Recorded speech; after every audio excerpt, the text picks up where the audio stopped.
Bismillahirrahmanirrahim. Assalamualaikum warahmatullahi wabarakatuh. Perkenalkan, nama saya Uli Renilda, program studi teknologi pendidikan semester 2. Nah, di video ini saya akan menjelaskan mengenai pengertian korupsi dan faktor penyebab korupsi.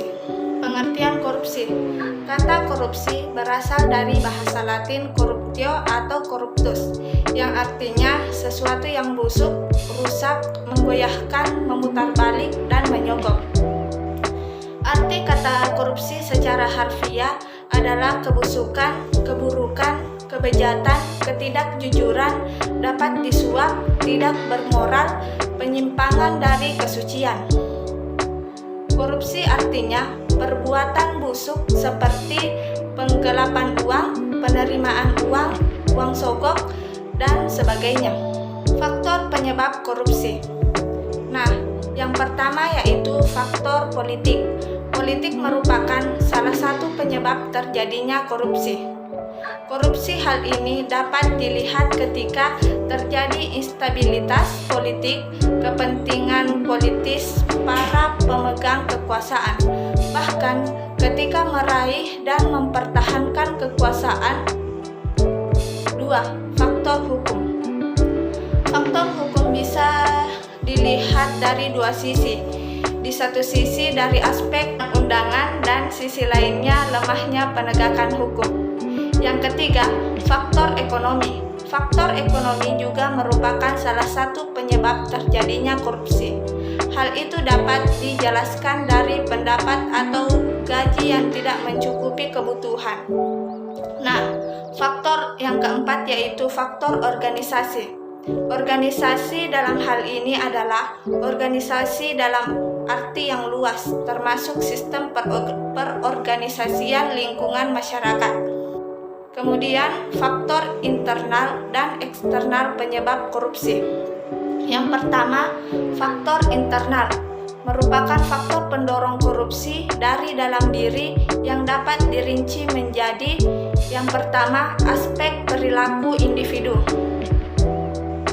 Aspek perilaku individu ini terbagi menjadi sifat tamak atau rakus manusia. Korupsi bukan kejahatan kecil-kecilan karena mereka membutuhkan makan. Korupsi adalah kejahatan orang yang profesional yang rakus, sudah berkecukupan tapi serakah, mempunyai hasrat besar untuk memperkaya diri. Unsur penyebab korupsi pada pelaku semacam itu datang dari dalam diri sendiri, yaitu sifat tamak dan rakus. Maka, tindakan keras tanpa kompromi wajib hukumnya. Yang kedua yaitu moral yang kurang kuat. Seorang yang moralnya tidak kuat cenderung mudah tergoda untuk melakukan korupsi. Godaan itu bisa berasal dari atasan, teman setingkat bawahannya, atau pihak yang lain yang memberi kesempatan untuk itu. Yang ketiga yaitu gaya hidup yang konsumtif. Kehidupan di kota-kota besar sering mendorong gaya hidup seseorang konsumtif.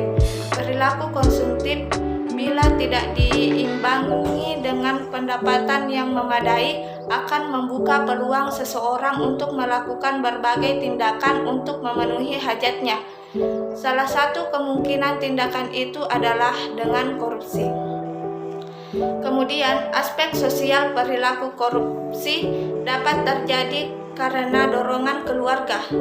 Kaum behavioris mengatakan bahwa lingkungan keluargalah yang secara kuat memberikan dorongan bagi orang untuk korupsi dan mengalahkan sifat baik seseorang. Sifat baik seseorang yang sudah menjadi traits pribadinya. Lingkungan dalam hal ini malah memberikan dorongan dan bukan memberikan hukuman pada orang ketika ia menyalahgunakan kekuasaannya. Kemudian, faktor eksternal pemicu perilaku korupsi yang disebabkan oleh faktor di luar diri pelaku. Nah, yang pertama itu ada aspek sikap masyarakat terhadap korupsi. Pada umumnya, jajaran manajemen selalu menutupi tindakan korupsi yang dilakukan.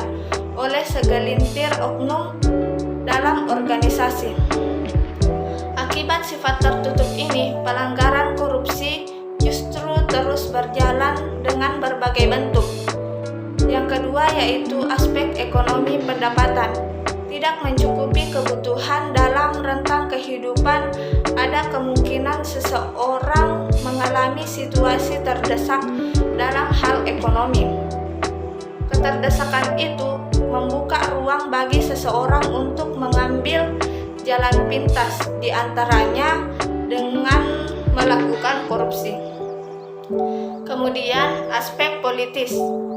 Menurut Reharjo 1983 bahwa kontrol sosial adalah suatu proses yang dilakukan untuk mempengaruhi orang-orang agar bertingkah laku sesuai dengan harapan masyarakat. Kemudian ada aspek organisasi. Yang pertama yaitu kurang adanya sikap keteladanan pimpinan. Yang kedua, tidak adanya kultur organisasi yang benar.